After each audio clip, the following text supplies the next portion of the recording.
Hello foodies, welcome to Guna's kitchen. ಇವತ್ತು ಮತ್ತೊಂದು recipe ಮಾವಿನ ಹಣ್ಣಿನ ಶ್ರೀಕರಣಿ. ಇದು ಯಾರಿಗೆ ಇಷ್ಟ ಆಗಲ್ಲ ಹೇಳಿ? ಬನ್ನಿ ತಡ ಮಾಡಿದೆ ರೆಸಿಪಿ ಹೇಗೆ ಮಾಡೋದಂತ ನೋಡೋಣ. ಮೊದಲೇದಾಗಿ ಒಂದು 3 ಏಲಕ್ಕಿ ತೊಗೊಂಡಿದ್ದೀನಿ. ನಂತರ ಅರ್ಧ ಸ್ಪೂನಷ್ಟು ಸೋಂಪು. ಇದನ್ನೀಗ ಕುಟಾಣಿಗೆ ಹಾಕ್ಕೊಂಬಿಟ್ಟು ಒಂದು ಪೌಡರ್ನ ರೆಡಿ ಮಾಡ್ಕೊಳ್ಳೋಣ. ತುಂಬ ಕಡಿಮೆ ಕ್ವಾಂಟಿಟಿ ಆಗಿರೋದ್ರಿಂದ ಇದು ಮಿಕ್ಸಿಯಲ್ಲಿ ಬರೋಲ್ಲ, ಹಾಗಾಗಿ ಕುಟಾಣಿಯಲ್ಲಿ ಹಾಕ್ಕೊಂಡು ಈ ರೀತಿ ಪೌಡರ್ನ ರೆಡಿ ಮಾಡ್ಕೋಬೇಕಾಗತ್ತೆ.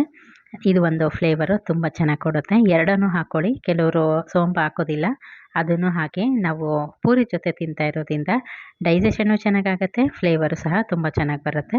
ಯೂಶಲಿ ಶ್ರೀಕರ್ಣಿನ ಈ ರೀತಿ ಕಟ್ ಮಾಡೋದಿಲ್ಲ, ಹಾಗೆಯೇ ಕೈಯಿಂದ ಪ್ರೆಸ್ ಮಾಡಿಬಿಟ್ಟು ಆ ಪಲ್ಪನ್ನು ಸೀದಾ ನಾವು ಪಾತ್ರೆಗೆ ತೆಕ್ಕೊಳ್ತೀವಿ.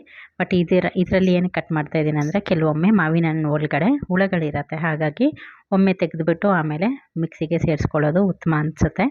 ಹಾಗಾಗಿ ಈ ರೀತಿ ಟ್ರೈ ಮಾಡ್ತಾ ಇದ್ದೀನಿ.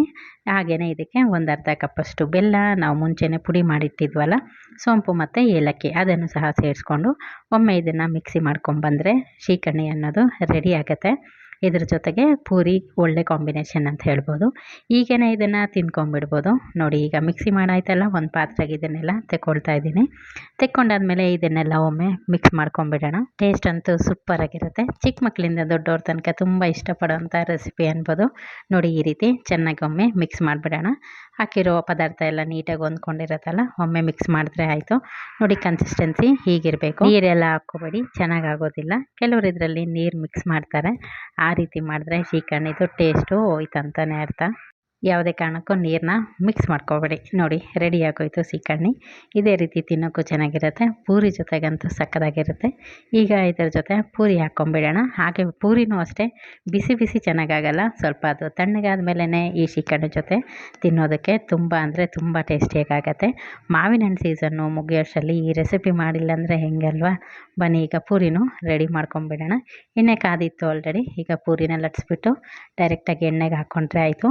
ಪೂರಿ ಮಾಡುವಾಗ ಹೈ ಫ್ಲೇಮಲ್ಲಿ ಮಾಡ್ಕೊಳ್ಳಿ, ಆವಾಗಲೇ ಎಲ್ಲ ಪೂರಿಗಳು ಉಬ್ಕೊಂಬರುತ್ತೆ. ಪೂರಿ ರೆಸಿಪಿ ಆಲ್ರೆಡಿ ಈ ಚಾನಲಲ್ಲಿದೆ, ಹಾಗಾಗಿ ನಾನು ಶೇರ್ ಮಾಡಿಲ್ಲ, ಮತ್ತೊಮ್ಮೆ ಯಾವಾಗಲಾದರೂ ಮಾಡ್ತೀನಿ.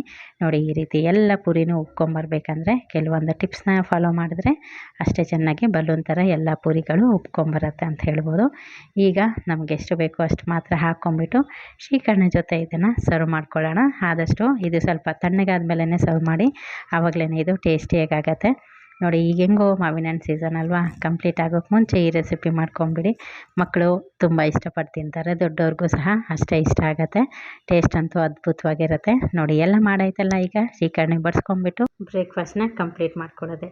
ರುಚಿ ರುಚಿಯಾಗಿ ಮಾಡ್ಕೊಳ್ಳಿ, ಖುಷಿಯಾಗಿ ತಿನ್ಕೊಳ್ಳಿ, ಖುಷಿಯಾಗಿರಿ. ಯಾವಾಗಲೂ ಲೈಫಲ್ಲಿ ಯಾವುದಕ್ಕೂ ಜಾಸ್ತಿ ತಲೆ ಕೆಡಿಸ್ಕೊಂಬೇಡಿ. ಇರೋದೊಂದು ಜೀವನ, ಆರೋಗ್ಯವಾಗಿ ಆನಂದವಾಗಿ ಇರಿ. Thank you.